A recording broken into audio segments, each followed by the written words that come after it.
back to the Wandering Star Farmhouse. My name is Jeanette, and this month I'm participating in the Every Bits Counts challenge.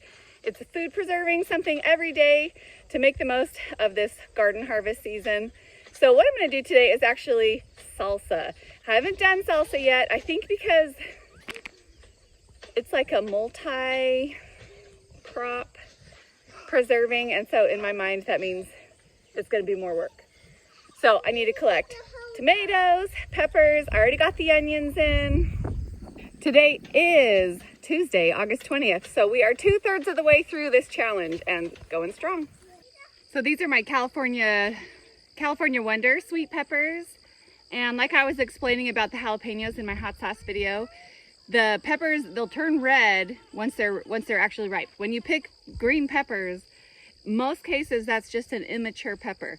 So jalapenos when they're green are just slightly immature. Same thing with green sweet peppers, they're just slightly immature. And they don't all turn red, sometimes they turn purple or another color. I'm using these really tiny onions. These are some of the onions that we grew, and I get super annoyed with the small ones when I'm trying to make dinner or something. And so since I'm already in project mode, I'm gonna peel and chop up a bunch of small onions to use for this salsa project. Okay, I have to shout out to Sharon, who commented on one of my previous videos that I should try my tomato huller as a jalapeno de-seed or de-veiner as well, and it worked great.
Like, the Green Hill Zone would be nice, but really?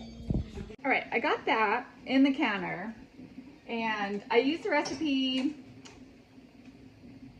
the chili salsa #2 recipe from the National Center for Home Preserving, and it calls for a cup of vinegar. But last year we did a different recipe, but my one son and I didn't like kind of the vinegar flavor, so we substituted half of it for lemon juice. So we did a 1/2 cup vinegar and a 1/2 cup of lemon juice. And you can substitute lemon juice for vinegar, but you can't substitute vinegar for lemon juice in a recipe. So lemon juice is a little more acidic than the vinegar is. All this information is on the website on the National Center for Home Preserving. And there's 8 pints in there, and then there was kind of a 1/2 pint left over. And I forgot to mention on my last video, I was talking about canning jars and different sizes and when to use regular mouth and when to use wide mouth. I forgot to mention that I had bought a set of wide mouth jars specifically for doing salsa, because I like to be able to do this. So wide mouth jar is good for dipping salsa.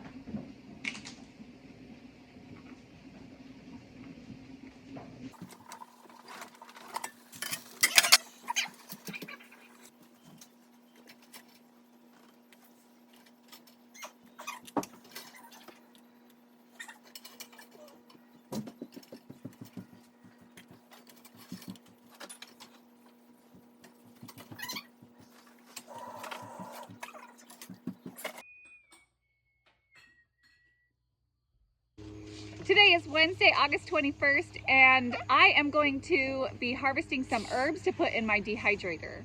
So over here I have some anise hyssop and I have some oregano over here. I need to go get sage, dry those out, and make a Italian herb mix. Oh, I think I have some Tulsi basil that I can harvest for tea as well. The anise hyssop is for tea, the Tulsi basil is for tea if I can go find it in the jungle. Oh, and a little bit of basil over in the jungle too. I actually never ended up getting rosemary this year because mine died over the winter last year. And anyways, I still might go try and get one because I want to see if I can overwinter it inside my greenhouse. End up in different areas. I think we go, like, if you were to, like, if you were going through, like, I don't know, like... So this is where my cilantro was in the spring, and I let it go to seed, and it has self-seeded, and you can see I have 2 little cilantro that are growing for some late summer cilantro. That's a little anise hyssop. Smells like licorice. And right here is my oregano. I'm gonna harvest some of that. This one is our horseradish. We didn't harvest any of that last year, so we're gonna have to cut that. We're gonna dig that up, harvest some this fall, and probably replant it somewhere else. There's a couple of dried out leaves in it, but I forgot, I also have chocolate mint over here. So I'll harvest some of that. And here is the thyme,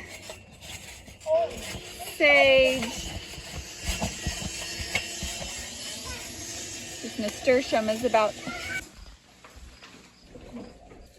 I forgot I have spearmint too.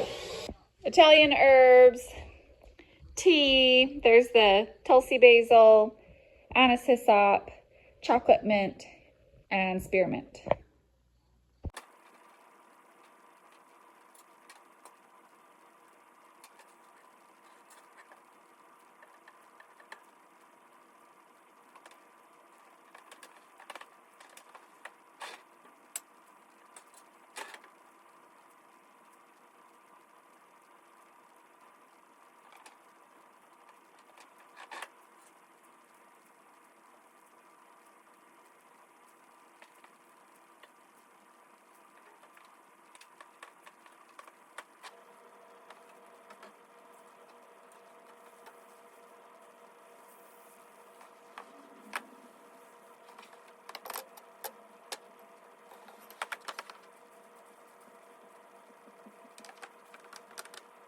I'll be dehydrating these herbs at 95 degrees, which is the lowest setting that there is on my dehydrator, just for as long as it takes. Today is Friday, August 23rd, and yesterday I did not film like an intro. I actually started working on these pickles on Wednesday evening. I decided to try making pickles that you brine in a lime solution. Wednesday night, I made up the lime solution and soaked the cucumbers in that lime solution overnight. I didn't realize it was gonna take 2 more days, so I'm not done with the pickles yet. But after soaking those pickles overnight in the lime water, then I needed to dump out that lime water and rinse the cucumbers a couple of times. I went ahead and dumped that lime water outside in my driveway because I wasn't sure if it would be good for my septic tank or not. I rinsed that a couple of times, and then you let it soak again in the fridge for like 3 hours in the cold in the fridge with ice if you've got it. And then I made this pickling solution last night. This is the recipe for the pickling syrup, they call it. And it is 8 cups of vinegar and 8 cups of sugar and a tablespoon of salt. But I've been reading a whole bunch about the pickling lime and why it's not used as much anymore. Anyways, it's just interesting. It's interesting to try different recipes. And then also, I got these, see, I got them on clearance last year, I think, after canning season. So this is what Ball has switched over to. And you add, I think, a 1/4 teaspoon of this to your pickle jars. This is calcium chloride. The company that offers home canning powdered lime is Mrs. Wages, which is a well-known and respected canning supply company. And so I just was following the directions straight from the bag of the lime. So that's where we are up until now, and I'm gonna get to the rest of that later today to finish up that project. But right now, I've got these pumpkins that actually, they grew out in our pig paddock where we had the pigs last year. And then that was right outside the barn. And Jeremy just got our hay for the winter last week. So he had to clear out space so that he could work with the hay and get it up in the barn loft. So he pulled these pumpkins out of there. And I just know at this point it's August. These aren't gonna last until the fall for carving or whatever, or porch decorations. They'll just be rotting by then. And this one actually has a soft spot already. It got kicked, so it's just gonna go rotten if I don't take care of it. So what I'm gonna do today is roast these pumpkins and puree them and freeze them for the winter. So we use pumpkin puree for making pumpkin pie, obviously, and also for making pumpkin cookies, pumpkin muffins, pumpkin pancakes. I've shared on here before that I do a lot of pumpkin things like that because in my mind, that's really upping the nutrition of some of those bread products that might, just be just straight carbohydrates. Add some pumpkin to them, and I tell myself that it's making it healthier. What you do with the pumpkins is slice them open, you can scoop out the seeds, and then I'm going to be putting them on baking sheets with a little bit of water and roasting them in a 425 degree oven. Okay, I forgot, I also have this butternut squash, which is actually, this is our last butternut squash from our garden last year. Butternut squash? Oh. It takes a decent amount of time with butternut squash to peel it and chop it and get it ready for a recipe. And I do have a couple recipes where I will use butternut squash in that way. But butternut squash is also good pureed and used any place where you would have pumpkin squash as well. And this is actually a way brighter orange color. And so when I mix it together with this kind of lighter flesh pumpkin, it's going to give it more of that color for the normal, for pumpkin cookies and that kind of thing. I do have butternut squash growing again in the garden this year, but I've actually seen there's a ton of butternuts growing out there.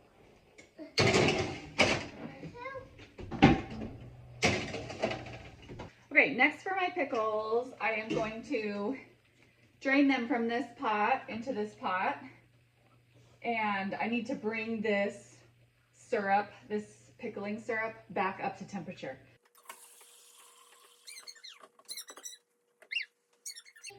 That actually went smoother than I thought it might.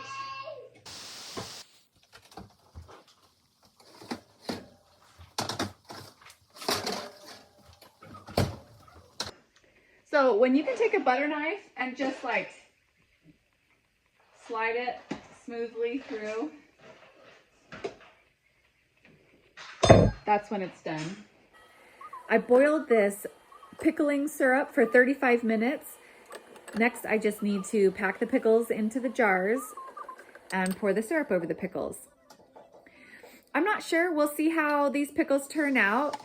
Honestly, the pickles seemed a little bit beat up by the end of the whole process. The 3-day switching solutions and soaking solutions a whole bunch of times. So I don't really know if they're going to end up that much crunchier than other pickles, but I wanted to give it a try, so we'll just see.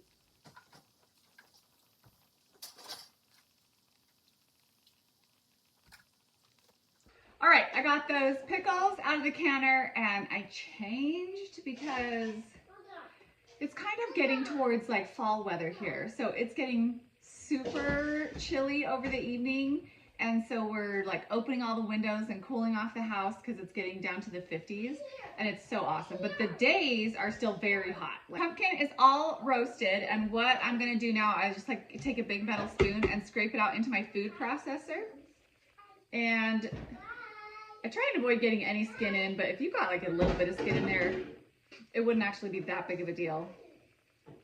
So you can pumpkin, but it's only recommended that you can pumpkin chunks. That's what is the officially for the Center for Home Preserving. They recommend canning chunks of pumpkin in water. It's just that pumpkin puree is like so dense when you get it, when it's all pureed, that it's just hard to make sure that the temperature in the very center of your jars is getting consistently hot enough. So I don't try and can pumpkin ever. I could try that sometime, but frankly, I'm running out of jars this year and I'm already gonna go get some more jars. So, okay, so then I've just got the skins left over and I'll take those out to the chickens and see what they want to do with them.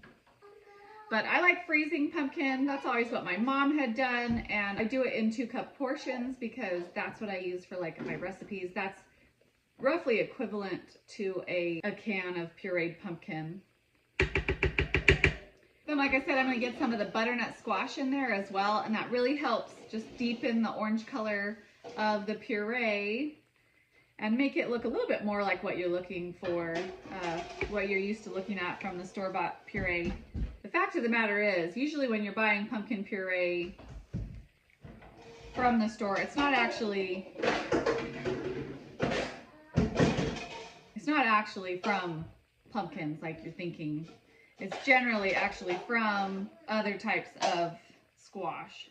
Part of learning how to grow and cook your own food from scratch is coming to realize that a lot of what they sell you at the store is not really what it seems. And so when you're buying pumpkin spice items from the store in the fall, a lot of times those actually have artificial colorings in them to give you the idea of pumpkin and orange pumpkins. So part of it is just realizing that, oh, it is normal for my homemade pumpkin items to be a little less orange than the store-bought pumpkin items. We're gonna get the lid on and puree that.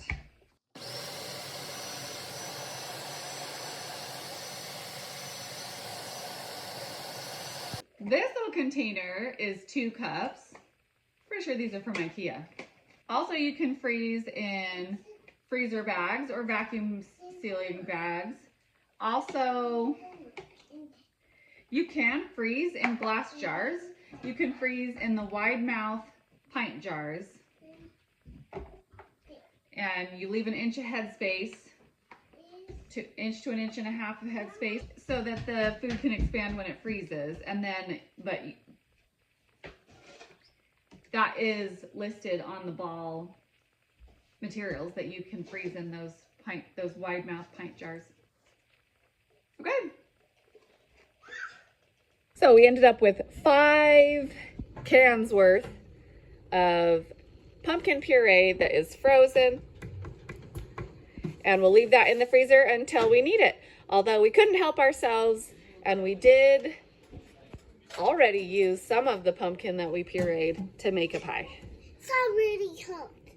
And don't worry, I definitely added another scoop of whipped cream on top of this slice after taking the video.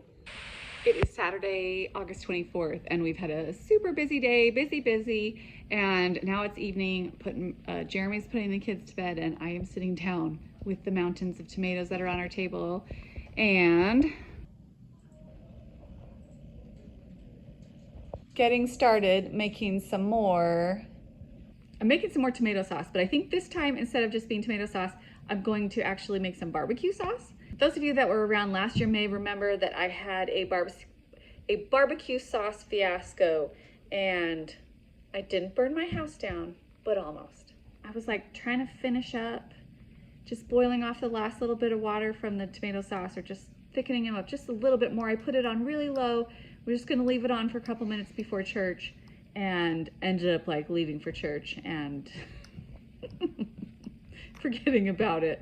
And like I say, good news, we all survived.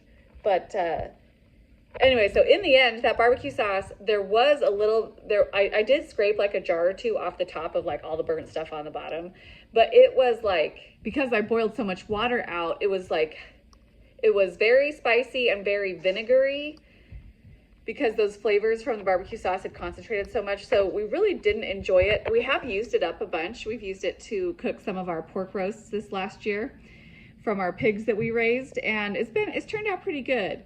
But we would like to make some barbecue sauce that we actually enjoy. I think I only have like 2 jars of the one from last year left, and we like to make some barbecue sauce that we can enjoy this summer. All right, I've got a bunch of my herbs that I dried the other day. These are all the Italian herbs, and so I'm gonna mix these up. I'm gonna blend these up first. Here's some sage leaves. When I bend it, makes that crunchy sound. That means they're ready.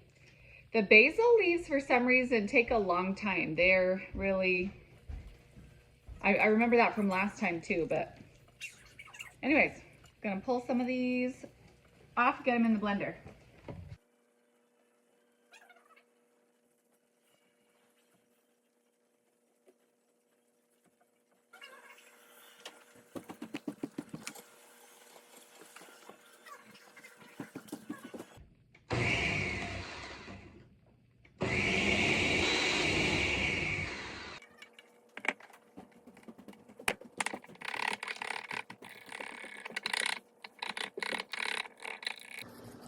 I actually got these cute little herb jars from a White Elephant gift exchange a couple of years ago.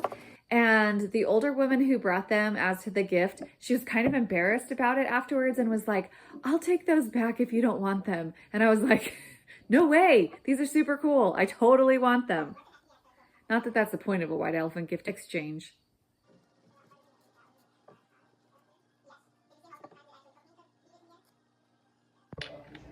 Yes, but I got that one by Cat Nemo.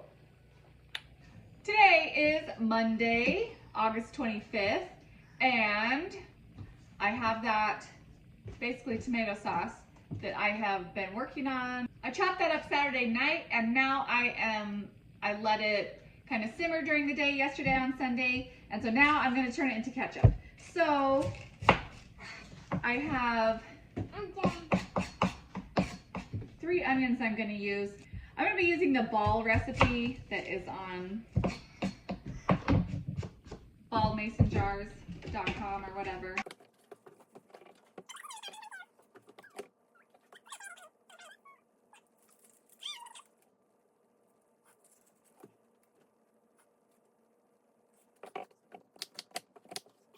All right, I'm also putting in some of our homegrown garlic, and these were our homegrown onions as well. It's really exciting when the majority of what we have going in to make these things is our homegrown things. Like this is going to have some celery seed, sugar and vinegar, things that we didn't produce, but it's amazing how much of it we actually are able to produce ourselves.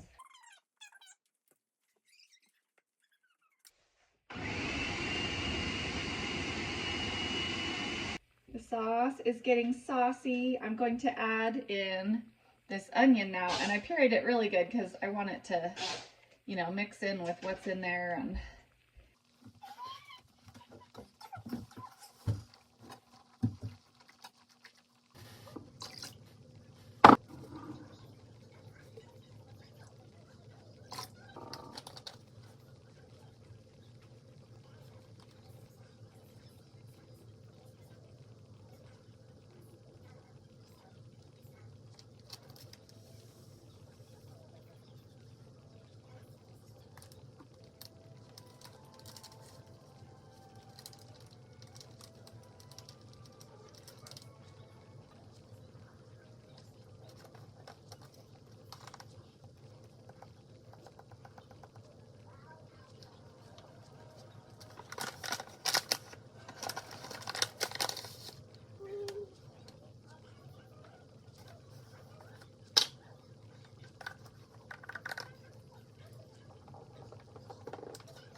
while I have a minute, I am going to jar up some of these herbs that I dried a couple days ago for tea as well. And I'm going to start with the anise hyssop. This is some that I had dried previously, and I dried it on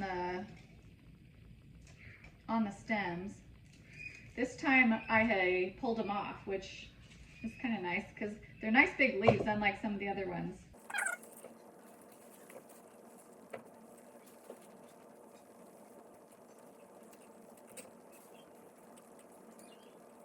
So here's my little herb tea collection so far, and you can store these dried herbs in any kind of jar with a nice tight fitting lid.